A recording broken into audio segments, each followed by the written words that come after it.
Okay, our next speaker is, we've got two super enthusiastic speakers in a row. Michael Tervo is a conservation ecologist specialising in fire ecology, conservation planning, education and community engagement.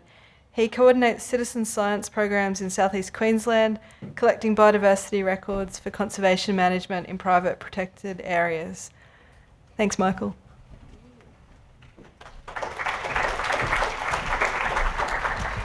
Okay, let's see how we go. So I'm the unaffiliated menace of the conference this week.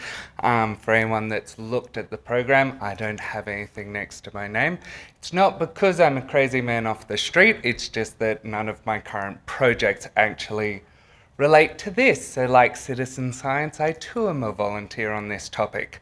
But when I'm not annoying people online, I'm currently holding positions at James Cook University, UQ, and the Queensland Museum. So, before I get started, I would just like to acknowledge the traditional owners and also acknowledge that while we are conservationists, it doesn't mean we're the first ones to be doing it here in Australia. So conservation of our plants and our ecosystems is something that's gone on for a very long time. Also, I recommend don't drink too much coffee before a talk. It really kicks in. So, what is citizen science? Who here participates in citizen science? I'm the annoying, raise a hand guy. Cool. Who here has submitted something to iNaturalist before? Awesome. And then who here actively dislikes iNaturalist? Yeah, nice. You guys are the reasons why I did this talk. So, citizen science is all sorts of stuff. In that photo, if it wasn't so beautifully vagued out, you would notice some familiar faces from in this room. But essentially, citizen science is when we, the scientists, work with the citizens to do things. A lot of the time, we end up getting a lot of university students involved, but also members of the public community groups, all that sort of thing. But why should we care about citizen science? Well, as far as I've heard this week, we're all a bit tired, we're under-resourced, there's not enough of us, and we kind of need more data. We agree that there's some of the general trends. Well, the wonderful thing is, our citizen scientists are collecting more and more data every year, and they're doing a pretty wonderful job of it. So for those of you that aren't familiar with the platform, you're probably going, what on earth is this crazy man talking about? And so iNaturalist is actually a global network, with the Australian node being adopted by Atlas of Living Australia in 2019. So what is it? It is essentially where beautiful people like Greg Tasney here take photos, they upload it to the database, other people will then verify that record, or Tony Bean will tell you you got it wrong.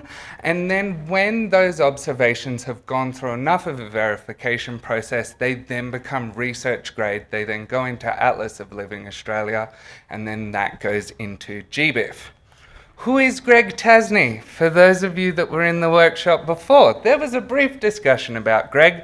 Essentially, Greg was a financial planner who got sick of financially planning people's lives. So Greg would stop off, take photos of plants in under-surveyed areas, submit them to iNaturalist, and then he discovered the herbarium existed, so he started sending them observations if it was particularly interesting. He has over 110,000 records on iNaturalist now, so he's ranked the top observer in Queensland. Terrifyingly, he is not the top observer in Australia. He is the second. The top observer has over 300,000 records, so Greg has to up his game. On iNaturalist in Australia, this screenshot was taken last night, so these are pretty up-to-date stats.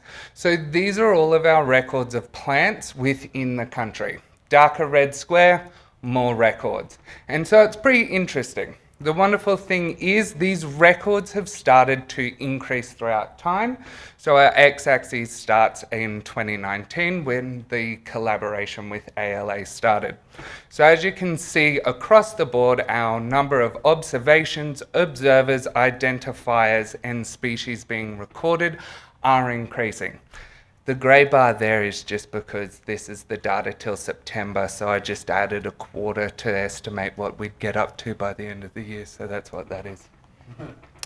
So, how are our threatened species going in Queensland, you are probably wondering?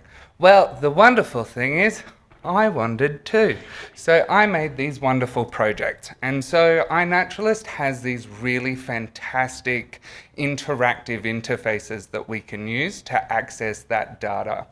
So a great way with this is I can go in there and see what people are recording in real time, but also so can anyone else. I was rather excited, I will admit, that no extinct species have been recorded. It was a genuine concern that I had. So, with our threatened plant records on Atlas of Living Australia in the last 5 years, so between 2019 to now, over 75% of those records have come in through iNaturalist. So with about 25.5% of those records coming from other sources. What are those other sources? Well, I found out too.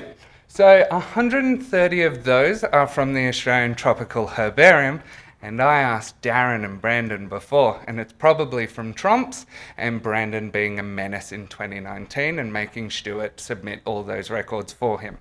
So you'll notice that there is a lot of those records, but that was because of the very large peak in 2020 from Tromps. So in the grey bar there, we have those records coming in of threatened plants into ALA, and it's not very impressive from the non-iNaturalist perspective, with records of threatened plant species in Queensland actually decreasing over time. Whereas our citizen scientists, or avenues through iNaturalist, are increasing through time. Remembering that 2024 data, we still have 3 months left to go, and we're already almost up to our 2023 data level. So right now we have almost 12,500 records of threatened plants in Queensland alone. So how are we representing those listed species? Well, so far 58% of all threatened plant species are currently recorded on iNaturalist, with a breakdown of them by threat class. And again, thankfully no extinct species. So that's what's going on there.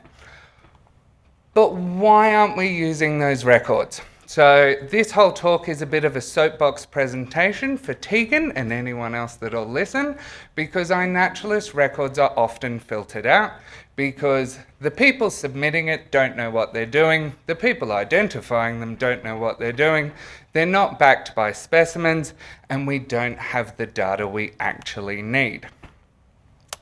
Well, the wonderful thing is, I normally have a pair of secateurs with me wherever I go. And through iNaturalist, you can send someone a message directly, like Stuart Warboys from ATH did this week to talk about some plant records that we had on a void island last year. So it is actually relatively easy. If there is an identification of interest that someone records, send them a message. Send them through the permit application.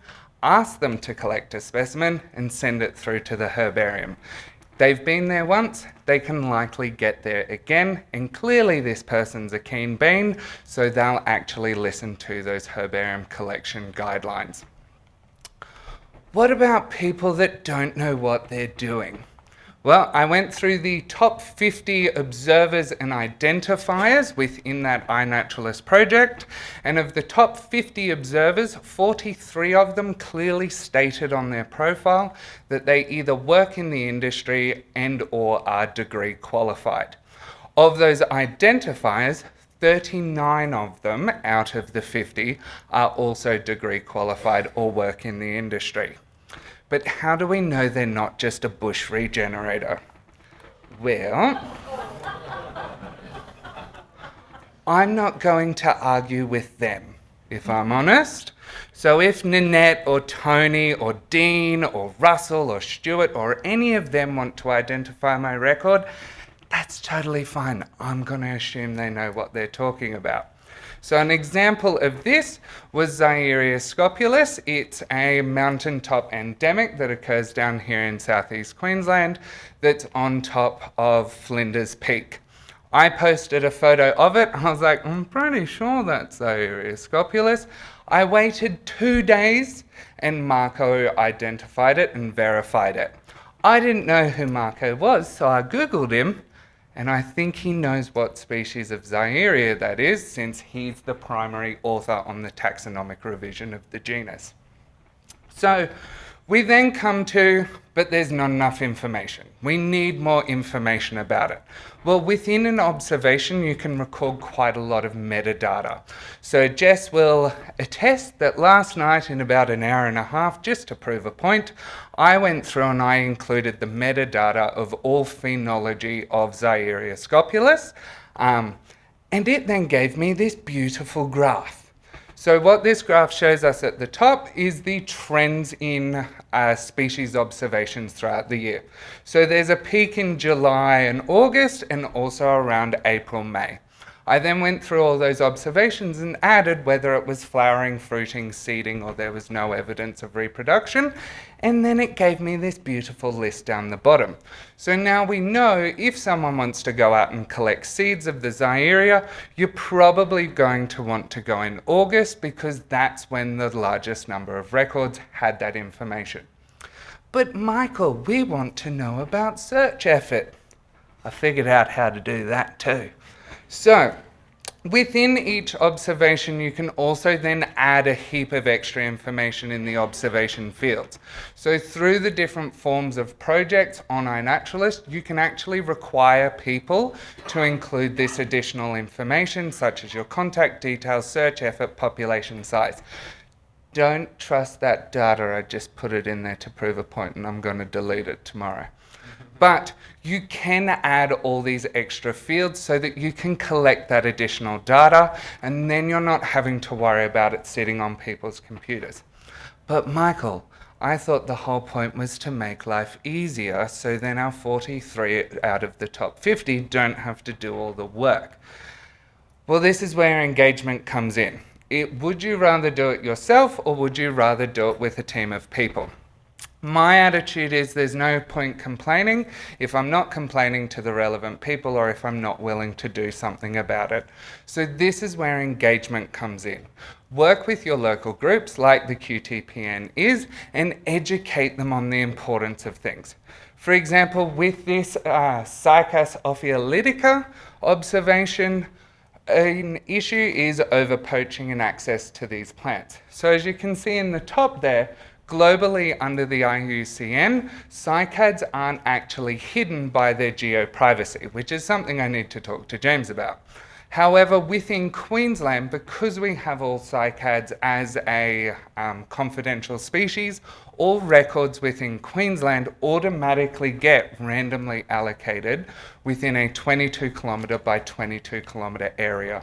Therefore, if there's a species that you think needs to be obscured, come to the workshop tomorrow and I'll teach you how to flag that for curation within iNaturalist. So rather than it being a problem, we can fix the problem. So within the information there, it tells me that the reason why this observation is obscured is because it is a threatened species that is in danger of being over-collected. So why should we use these citizen science observations? Surely if it could be done, it would be done. Well, again, thankfully in South Africa, it's already being done. So Tony Rebello works at the South African National Biodiversity Institute, and he's also on the IUCN Species Survival Commission, and he uses iNaturalist data to put forth recommendations for threatened species.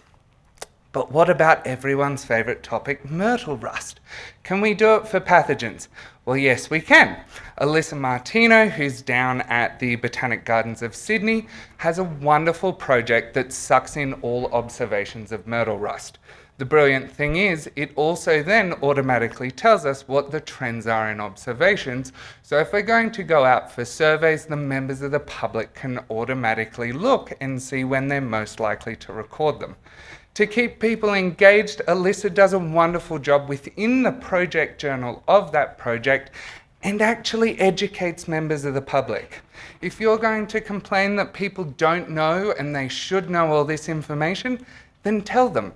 And if you post in a project journal on iNaturalist, all members of that project journal will be informed that you've posted that, and then they can access all that information.